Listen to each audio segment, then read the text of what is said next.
السلام عليكم ورحمة الله وبركاته.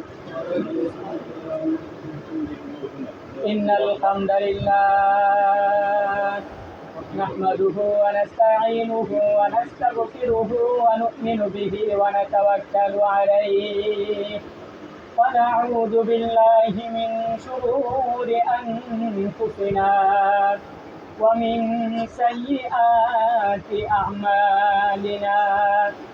من يهده الله فلا مضل له ومن يضلله فلا هادي له. ونشهد أن لا إله إلا الله وحده لا شريك له. ونشهد أن سيدنا ومولانا محمدا عبده ورسوله. أما بعد فأعوذ بالله من الشيطان الرجيم. بسم الله الرحمن الرحيم. وأن المساجد لله فلا تدعوا مع الله أحدا. سبحانك لا علم لنا إلا ما علمتنا إنك أنت العليم الحكيم. سبحان ربك رب العزة عما يصفون وسلام على المرسلين والحمد لله رب العالمين. সকলে দুরূদ ইব্রাহিম করি। اللهم صل على محمد وعلى آل محمد كما صليت على إبراهيم وعلى آل إبراهيم إنك حميد مجيد. اللهم بارك على محمد وعلى آل محمد كما باركت على إبراهيم وعلى آل إبراهيم إنك حميد مجيد. محترم حاضرين, সম্মানিত মুসলিম کرام, আল্লাহ পাক রব্বুল আলামিনের দরবারে অন্তঃস্থল থেকে লাখো কোটি শুকরিয়া আদায় করি যে আল্লাহ পাক রব্বুল আলামিন আমাদেরকে সপ্তাহের শ্রেষ্ঠতম দিন জুমার দিনে আল্লাহ তাআলার ঘর পবিত্র মসজিদে এসে আমাদেরকে জুমার নামাজ আদায় করার উদ্দেশ্যে একত্রিত হওয়ার তৌফিক দান করেছেন। এজন্য মহান মালিক রব্বুল ইজ্জত ওয়াল জালালের দরবারে অন্তঃস্থল থেকে লাখো কোটি শুকরিয়া আদায় করি। সকলে একসাথে উচ্চ আওয়াজে একসাথে বলি আলহামদুলিল্লাহ। অগণিত দুরূদ ও সালাম বর্ষিত হোক আকাই নামদার তাজদারে মদিনা সরকার দু আলম জনাব মুহাম্মদ মুস্তাফা সাল্লাল্লাহু আলাইহি ওয়াসাল্লামের উপর। সকলে বলেন আমিন। আমরা গত সপ্তাহে আলোচনা করেছিলাম মদ এবং জুয়া সম্পর্কে। আমরা আলোচনা করেছিলাম। আজকে আমরা আলোচনা করব আল্লাহ তাআলার ঘর মসজিদের পবিত্রতা আদব এগুলা সম্পর্কে ইনশাআল্লাহ। আল্লাহ তাআলা যেন আমার জবান থেকে আপনাদের জন্য উপকারী কথা এবং আমার জন্য উপকারী কথা, সমস্ত মুসলমানদের জন্য উপকারী কথা বের করে দেন। সকলে বলেন আমিন। আল্লাহ পাক রব্বুল আলামিন মসজিদ সম্পর্কে বলেন, ইন্নামা ইয়ামুরু মাসাজিদাল্লাহ মান আমানা বিল্লাহি ওয়াল ইয়াউমিল আখির ওয়া আকামাস সালাতা ওয়া আতাজ যাকাহ ওয়া লাম ইয়াখশা ইল্লাল্লাহ فعسى أولئك أن يكونوا من المهتدين. আল্লাহ পাক রব্বুল আলামিন সূরা তাওবার 18 নম্বর আয়াতের মধ্যে বলেন, মসজিদ সকল মানুষ আবাদ করতে পারে না। মসজিদে সকল মানুষ নামাজ পড়তে পারে না। মসজিদে নামাজ পড়তে পারে স্বল্প সংখ্যক মানুষ। কারা নামাজ পড়তে পারে, কারা মসজিদ আবাদ করতে পারে, কারা মসজিদে আল্লাহ তাআলাকে সিজদা দিতে পারে? আল্লাহ তাআলা বলেন, ইন্নামা ইয়ামুরু মাসাজিদাল্লাহ, আল্লাহ তাআলার ঘর মসজিদ আবাদ করে ওই সমস্ত লোক। 1 নম্বর, মান আমানা বিল্লাহ, যারা আল্লাহ তাআলার উপর ঈমান আনে। যারা আল্লাহ তাআলার উপর ঈমান আনে তারা মসজিদ আবাদ করে, তারা আল্লাহ তাআলাকে সিজদা দেন। এজন্যই দেখবেন কাফের বেঈমান তারা কোনো দিন আল্লাহ তাআলাকে সিজদা দেয় না এবং কি ডাকেও না। তবে যখন বিপদে পড়ে যায় তখন আর আল্লাহ তাআলাকে ছাড়া আর কাউকে পায় না, তখন ওই সময় কাকে ডাকে? আল্লাহ তাআলাকে ডাকে। মসজিদ দেখবেন কাফের বেদুইন আবাদ করে না, মসজিদ আবাদ করে কারা? মান আমানা বিল্লাহ, যারা আল্লাহর উপর ঈমান আনে, ওয়াল ইয়াউমিল আখির, বিচার দিবসের প্রতি যারা বিশ্বাস রাখে, পরকাল দিবসের যারা ঈমান আনে, তারা মসজিদ আবাদ করে। এই জন্য যাদের পরকাল বলতে কিছু নেই, যারা বিশ্বাস করে না পরকালের, তারা মসজিদে আসে না, তারা মসজিদ আবাদ করে না, মসজিদ নির্মাণও করে না। আকামাস সালাহ, যারা নামাজ আদায় করে, নামাজ প্রতিষ্ঠা করে, নিজে নামাজ পড়ে, সন্তানদেরকেও নামাজের কথা বলে, তারা মসজিদ আবাদ করে। ওয়া আতাজ যাকাত, যারা যাকাত দেয় তারাও মসজিদ আবাদ করে। ওয়ালাম ইয়াখশা ইল্লাল্লাহ, যারা কেবলমাত্র শুধুমাত্র আল্লাহ তাআলাকে ভয় করে, তারাই মসজিদ আবাদ করে।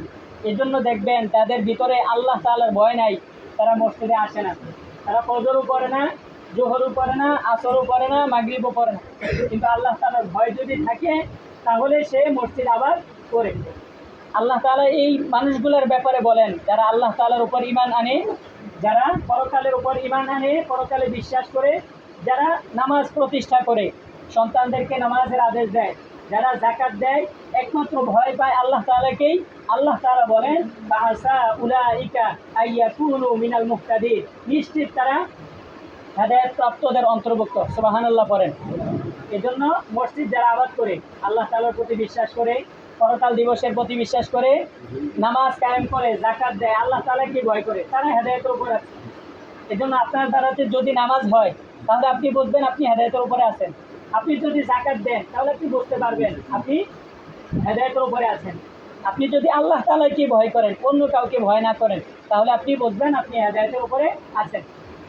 আল্লাহ তাআলা আরো বলেন ওয়া আন্নাল মাসাজিদা লিল্লাহ, এই মসজিদ নিশ্চয়ই আল্লাহর জন্য। মসজিদ কার জন্য? আল্লাহর ঘর। মসজিদ কার?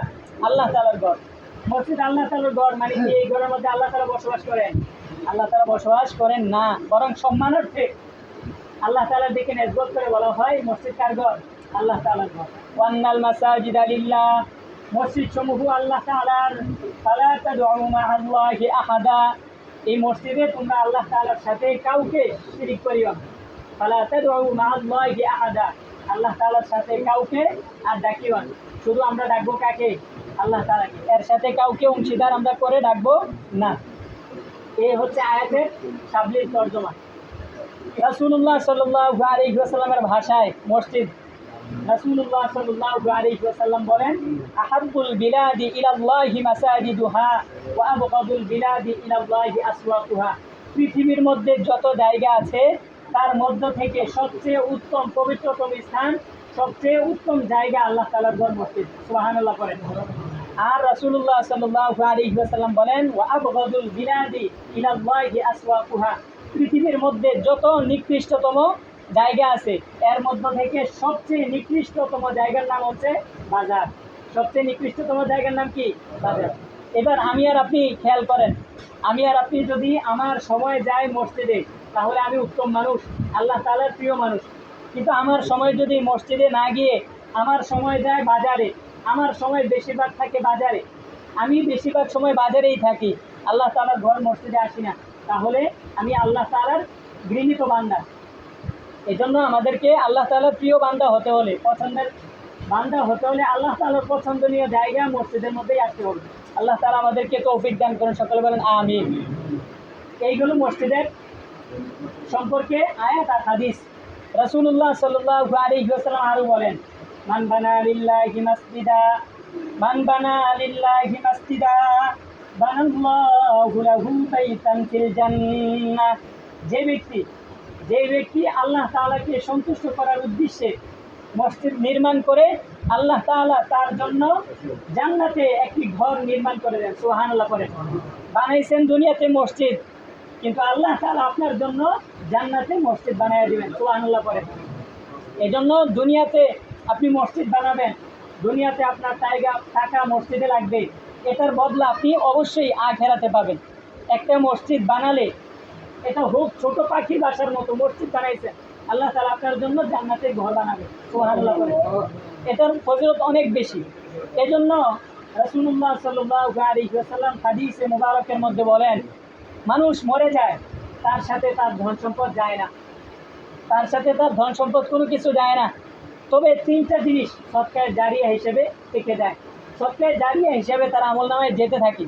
এক নম্বর আলেম, সে এমন আলেম যেটার দ্বারাতে মানুষ উপকার গ্রহণ করে। আপনি দুনিয়াতে মানুষকে হাফেজ বানিয়ে গেছেন, দুনিয়াতে মানুষকে আলেম বানিয়ে গেছেন, দুনিয়াতে মানুষকে ভালো পরামর্শ দিয়েছেন, আপনার বুদ্ধির দ্বারাতে, আপনার জ্ঞান বিবেকের দ্বারাতে আরেকটা মানুষ উপকার পাইছে। এই যে তার উপকারটা হইল, এই উপকারের সব কাল কিয়ামতের দিনে আপনি ইন্তেকালের পরেও এটার সব পাইতে থাকবেন। সুবহানাল্লাহ করে। আরেকটা হচ্ছে মসজিদ। আপনি যদি সৎকায়ে জারিয়ার কাজ করে যান, এমন কোনো কাজ করে যান যেটার মধ্যে মানুষ নামাজ পড়ে, ওইটার সব আপনি ইন্তেকালের পরেও ওইটার সব আপনি পাবেন। আপনি মসজিদে মাত্র দেওয়া গেছেন একটা ইট, কয়টা ইট? একটা ইট দিয়ে গেছেন। আপনার ইটের কারণে মসজিদটা জোড়া লাগছে, মসজিদটা হয়েছে। ওই জায়গায় ওই মসজিদের মধ্যে একজন মানুষ নামাজ পড়ছে, তাহলে আপনি খবরে শুইয়া শুইয়া ওই মসজিদে যে ব্যক্তি নামাজ পড়ছে এর একটা সওয়াব, একটা অংশ আপনি পাবেন। সুবহানাল্লাহ পড়ে। এই জন্য আমরা অবশ্যই এই মসজিদের কাজে টাকা দিয়ে, বুদ্ধি পরামর্শ দিয়ে আমরা অবশ্যই শরীক থাকবো। নিজে আমরা এই মসজিদের কাজে আগে আসবো, নিজের সন্তানাদি তাদের মাধ্যমেও আমরা আগে আসবো। তাদেরকে বলবো যে মসজিদে কাজ চলে, তুমি একটু একটু মসজিদে কাজ করো। সন্তানাদিদেরকেও বলবো, আমাদের আত্মীয় স্বজন তাদেরকেও বলবো মসজিদে সৎকায়ে জারিয়ার কাজে শরীক থাকার জন্য। আমরা যদি শরীক থাকি তাহলে আর বদলা দিবেন কে? আল্লাহ তাআলা। এর বদলা আল্লাহ তাআলা দিবেন। আমি বসে বসে, আমি শুয়ে শুয়ে কাল কিয়ামতের দিনে পরকালে আমি এগুলো সওয়াব পাবো। আমার একটা ফ্যান যদি মসজিদে লাগে, একটা এসি আমার ঠান্ডা হয়েছে শরীর, তাহলে এটার সওয়াব আমি অবশ্যই পাবো। এই গেল মসজিদের সম্পর্কে আয়াত, আর মসজিদ সম্পর্কে হাদিস। মসজিদের অনেকগুলো আদব আছে, মসজিদের অনেকগুলো আদব। এক নম্বর মসজিদের আদব হচ্ছে ডান পা দিয়ে প্রবেশ করা। মসজিদের আদব ডান পা দিয়ে প্রবেশ করা। আদবগুলো বলে আমি ইনশাল্লাহ শেষ করে দেব। এক নম্বর মসজিদের আদব কোন পা দিয়ে প্রবেশ করা? ডান পা দিয়ে। আমরা দেখা যায় মসজিদে ডান পা দিয়ে প্রবেশ করি না, কিন্তু মসজিদের আদব হচ্ছে কোন পা দিয়ে প্রবেশ করা? ডান পা। ভালো কাজে সবসময় ডান, এটা একটা নিয়ম, এটা একটা কায়দা, মূলনীতি। মনে রাখবেন যে ভালো কাজে সবসময় ডান, ডান হাত ভালো কাজে ব্যবহার হবে। ডান পা মসজিদে ঢুকতে ডান পা ব্যবহার হবে। মসজিদে ঢুকতে প্রথমে কোন পা? ডান পা। তারপরে আপনার বিসমিল্লাহ পড়বেন, বিসমিল্লাহির রহমানির রহিম। তারপরে পড়বেন দুরূদ শরীফ পড়বেন। কি পড়বেন? দুরূদ শরীফ। তারপর মসজিদে ঢুকার দোয়া, আল্লাহুম্মা আফতাহলি আবওয়াবা রহমাতিক। প্রথমে এভাবে বলবেন, তিনটাকে একসাথে মিলাইয়া, বিসমিল্লাহি ওয়াসসালাতু ওয়াসসালামু আলা রাসূলিল্লাহ আল্লাহুম্মা আফতাহলি আবওয়াবা রহমাতিক। এভাবে দোয়াটা পড়বেন, হে আল্লাহ আমার জন্য রহমতের দরজা খুলে দিন। সকলে বলেন আমিন। এইটা হচ্ছে মসজিদে ঢোকার আদব। মসজিদে ঢোকার পরে আপনি ইতিকাফে নিয়ত করবেন। কিসের ইতিকাফে নিয়ত করবেন? যে আমি মসজিদে যতক্ষণ পর্যন্ত থাকবো, যতক্ষণ পর্যন্ত অবস্থান করবো, ততক্ষণ পর্যন্ত আমি ইতিকাফে নিয়ত করলাম। এই নিয়ত যদি করেন, আল্লাহ পাক রব্বুল আলামিন আপনি মসজিদে যতক্ষণ বসে থাকবেন ততক্ষণ আপনাকে ইতিকাফে বসা ব্যক্তির মতো সওয়াব দান করবে। সুবহানাল্লাহ। এই জন্য এটা গেল মসজিদে ঢোকার আদব। তাহলে প্রথমে ডান পা, প্রথমে কোন পা? ডান পা। তারপর বিসমিল্লাহ পড়া, তারপর দুরূদ শরীফ পড়া, তারপর মসজিদে ঢোকার দোয়া পড়া। এটাকে একসাথে এভাবে বলা যায়, বিসমিল্লাহি ওয়াসসালাতু ওয়াসসালামু আলা মিল্লাতি রাসূলিল্লাহ আল্লাহুম্মা আফতাহলি আবওয়াবা রহমাতিক। তারপর মসজিদে ঢুকে ইতিকাফে নিয়ত করা এবং 2 রাকাত 4 রাকাত তাহিয়াতুল মসজিদ নামাজ পড়া। মসজিদে এসে যদি দেখেন মানুষ নামাজ পড়তেছে, আমরা অনেক সময় দেখা যায় দরজায় দাঁড়িয়ে মানুষকে সালাম দিই। যদি দেখেন মসজিদে এসে অনেক সংখ্যক লোক নামাজ পড়তেছে, তাহলে আপনি সালাম দেবেন না, আপনি আস্তে মসজিদে ঢুকতে পারবেন। জি জি জি জি মসজিদে আপনি ঢুকছেন, এমন অবস্থায় দেখছেন মানুষ নামাজ পড়তেছে, ওই সময় আপনি সালাম দিবেন না, ওই সময় আপনি সালাম দিবেন না। মসজিদে ঢুকছেন, দেখেন কেউ নামাজ পড়ে না, ওই সময় আপনি জোরে সালাম দিবেন, আসসালামু আলাইকুম ওয়া রাহমাতুল্লাহি ওয়া বারাকাতুহু, এভাবে সালাম দিবেন। আর যদি দেখেন মসজিদে কিছু মানুষ নামাজ পড়তেছে, কিছু মানুষ আপনার এই নামাজ ছাড়া তসবিহ তাহলিল করতেছে, তাহলে আপনি মিডিয়াম আওয়াজে সালাম দিবেন যাতে কারো ডিস্টার্ব না হয়। এই জিনিসটা অবশ্যই খেয়াল করবেন। মসজিদ থেকে বের হওয়ার আদব, বাম পা দিয়ে বের হওয়া, বাম পা দিয়ে বের হওয়া। বিসমিল্লাহির রহমানির রহিম পড়া, আগেরটার মতোই, শুধু বাম পা যোগ হবে। আর বিসমিল্লাহির রহমানির রহিম পড়া, তারপর দুরূদ শরীফ পড়া, তারপর মসজিদ থেকে বের হওয়ার দোয়া পড়া, আল্লাহুম্মা ইন্নী আসআলুকা মিন ফাদলিক, হে আল্লাহ আমি আপনার কাছে অনুগ্রহ চাই। এই দোয়াগুলো করবেন। আর মসজিদের কাজে অবশ্যই সকলে শরীক থাকবেন। আল্লাহ তাআলা আমাদেরকে তৌফিক দান করুন, সকলে বলেন আমিন।